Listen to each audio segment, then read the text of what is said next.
Yehova Eloheinu Svaot, Kadosh, Kadosh, Kadosh.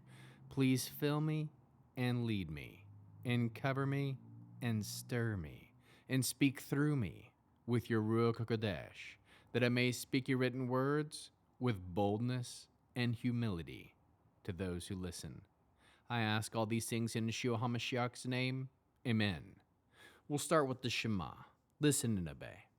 Children of Yehovah, pay careful attention and respond. Yehovah is our power and authority. Yehovah works in unity with himself. And you shall act upon your love to Yehovah with your power and authority, with your thoughts in mind, with your entire body, with all the muchness that you have. Yod, Hey, Vav, Hey. Hand, behold, nail, behold. 2 Kings chapter 8.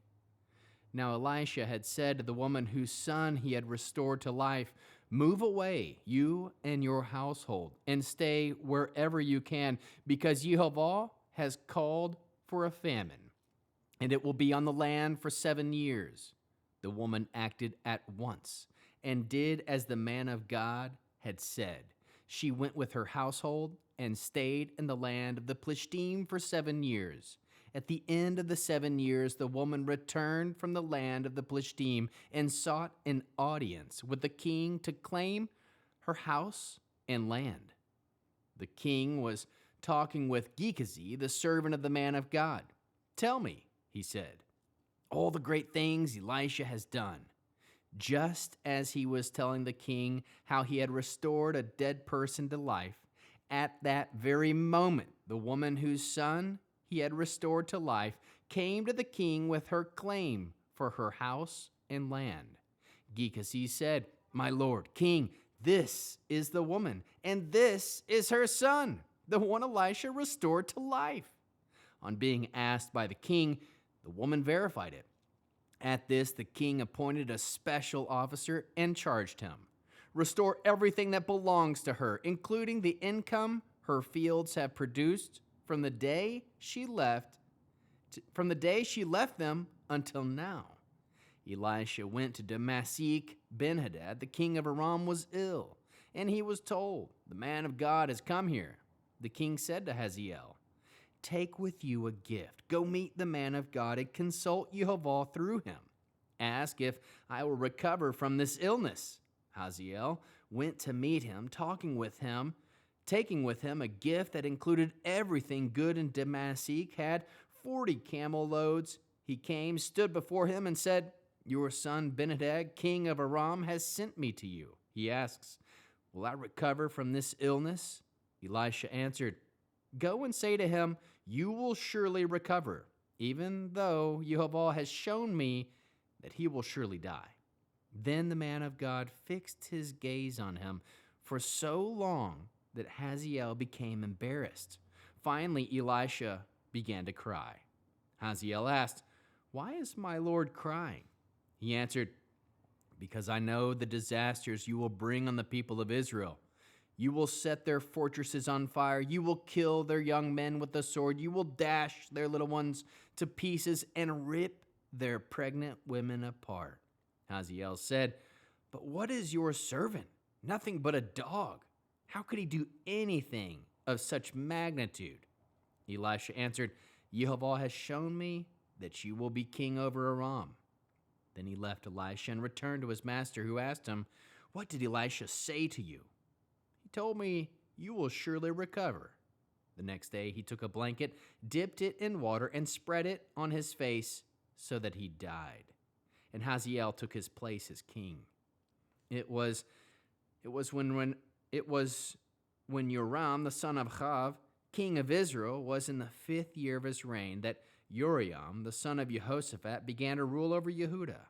He was 32 years old when he began to rule, and he ruled 8 years in Jerusalem.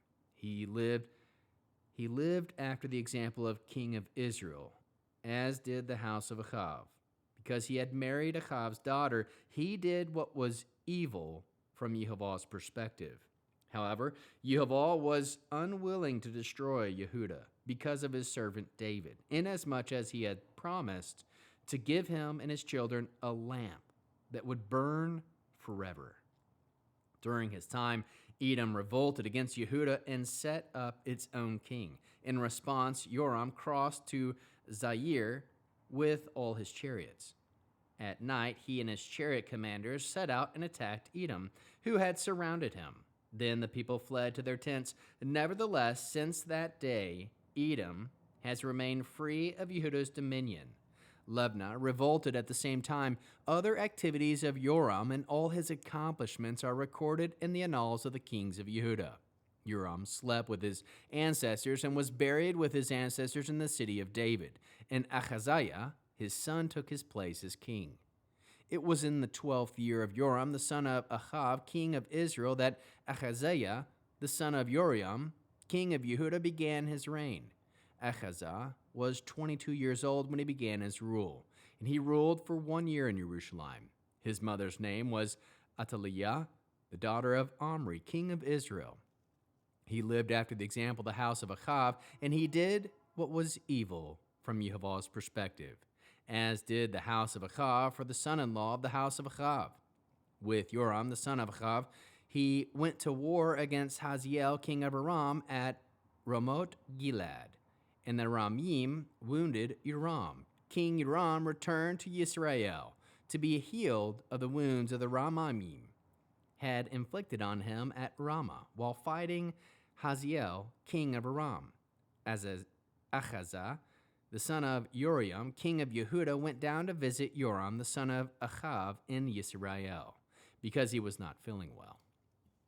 How can we learn to love our Creator after reading this interesting 8th chapter of 2 Kings? We can listen to the advice of those who follow Yehovah wholeheartedly. Trust fully that Yehovah is working things out in your life and brings all things together to those who act on his written commands. Trust that at the appointed moment, Yehovah will restore everything he has for you. Aim to be a child of Yehovah. Aim to consult Yehovah. Trust that Yehovah will show you what he wants you to see. Aim to submit to Yehovah and obey his written word. Aim to do good from the perspective of Yehovah. Trust in the promises of Yehovah. Aim to accomplish all that is in your heart.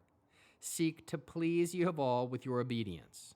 How can we love others as Yeshua loves us? We can point others to Yehovah often and for the rest of your life.